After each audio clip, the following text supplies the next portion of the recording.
All right, so now that we got the lemon pepper and the mustard fry out of the way, we're gonna move on to Cajun pan fry. So the way we prepare a Cajun pan fry here, grab a bowl, a little bit of oil, just a splash of oil in here.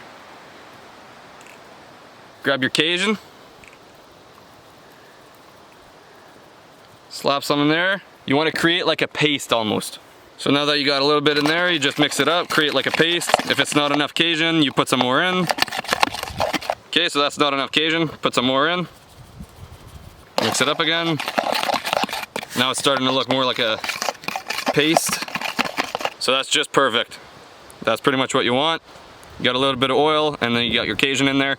So I'm gonna grab the belly pieces from the walleye. Those are the best pieces to do the pan fries with. So you grab them, just put them in. Then you give them a stir, mix them up, get that all over it. Alright, so this is looking good. This is a little bit lighter on the Cajun side, but if you guys want more, you can always add more Cajun. So now we'll go over to the pan and we'll start frying them. Okay, so pan on the burner. We're just gonna put a touch of oil on the pan. That's plenty right there. Just wanna put it all over the pan. So as long as it's covering the pan, that's just plenty. You don't want too much, as the fillets already have a touch of oil on them. So we're gonna test the pan out. So what you're looking for is just a little sizzle as you're putting it down, not too hot. And if there's no sizzle, then you know it's not hot enough. So here, you can hear that sizzle. That's just perfect. That's what you want. So now we'll wait a bit, we'll check the side and we'll give them a flip.